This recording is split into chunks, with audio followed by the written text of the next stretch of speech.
Hello friends, आज की कहानी शुरू करने से पहले आप लोगों से एक छोटा सा निवेदन है कि चैनल को सब्सक्राइब कर दीजिए। और अगर आप लोगों को इस कहानी के सभी भाग देखने हैं तो आपको सभी भाग इसी चैनल पे मिल जाएंगे। तो कहानी शुरू करते हैं।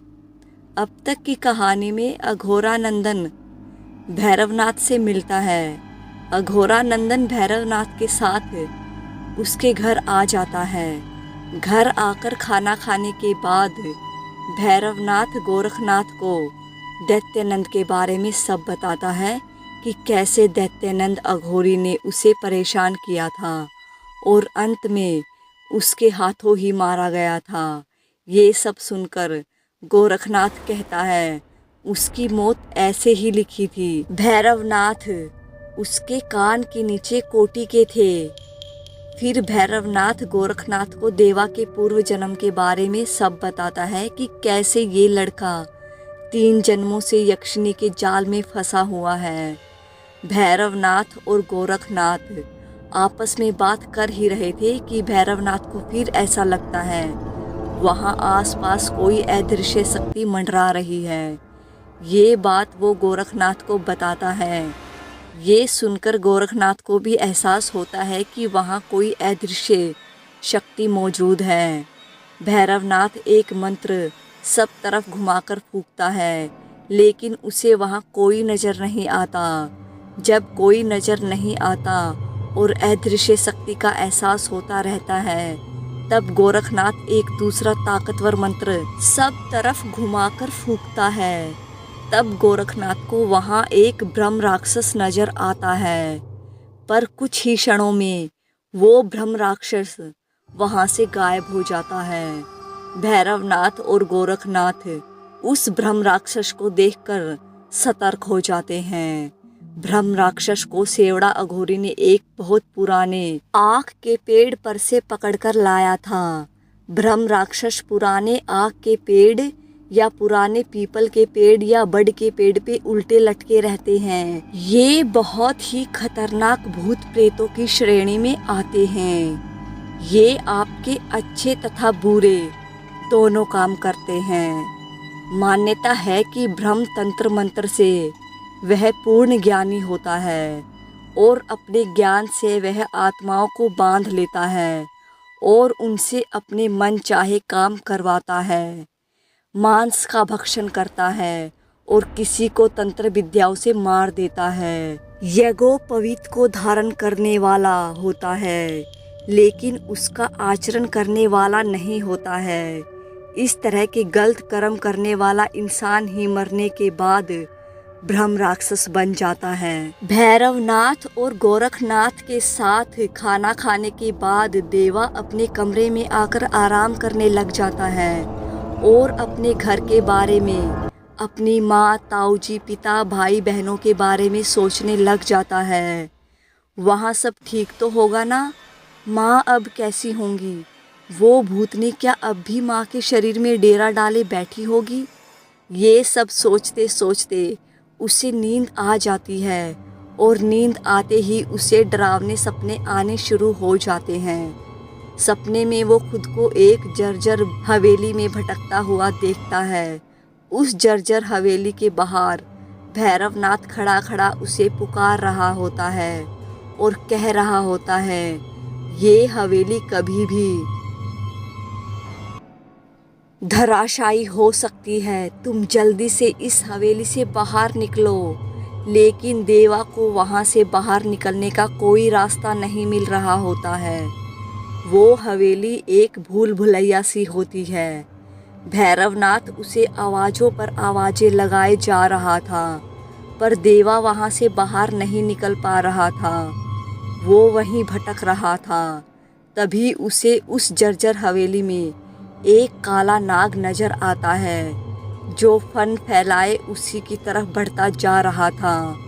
देवा उस सांप को खुद की तरफ इस तरह बढ़ता हुआ देखकर बहुत डर जाता है। डर कर वो सांप की दूसरी दिशा में बेतहाशा भागने लग जाता है। भागता भागता वो एक दीवार से टकरा जाता है और जोर से गिर जाता है। गिरते ही वो सांप उसे आकर डस लेता है। सांप के डस से ही वो मर जाता है। फिर वो सपने में आगे देखता है कि वो भैरवनाथ के सामने खड़ा है और भैरवनाथ उसे जोर जोर से डांट रहा है। तभी एक खोपड़ी हवा में तैरती हुई वहां आती है और उसके सिर से टकरा जाती है। खोपड़ी के सिर से टकराते ही वो फिर नीचे गिर जाता है। उसके सिर से खून की धारा फूट पड़ती है। वो दर्द से कर्राने लग जाता है। कर्राते कर्राते अचानक उसकी नींद खुल जाती है। नींद खुलते ही वो अपने सर पर हाथ फेर कर देखता है। तब उसे एहसास होता है कि वो एक सपना देख रहा था। ऐसा डरावना सपना देखने से अब उसकी नींद उचट जाती है। वो कमरे से बाहर आकर टहलने लग जाता है। कमरे के बाहर टहलते हुए उसे सचमुच में एक मानव खोपड़ी पड़ी हुई दिखती है। मानव खोपड़ी उसे देखकर अजीब तरीके से हंसने लग जाती है। देवा खोपड़ी को इस तरह हंसता हुआ देखकर डर जाता है और भागकर वापस अपने कमरे में आ जाता है। रात के 12 बजते ही वो भैरवनाथ और गोरखनाथ के साथ काली नदी पर साधना करने आ जाता है। साधना शुरू करने से पहले सुरक्षा चक्र बनाता है। फिर उस सुरक्षा चक्र में बैठकर अपने इष्ट देव को स्मरण करता है। फिर गुरु मंत्र का जाप करता है, एक माला भैरवनाथ के कहे अनुसार। फिर यक्षिणी मंत्र का जाप प्रारंभ कर देता है।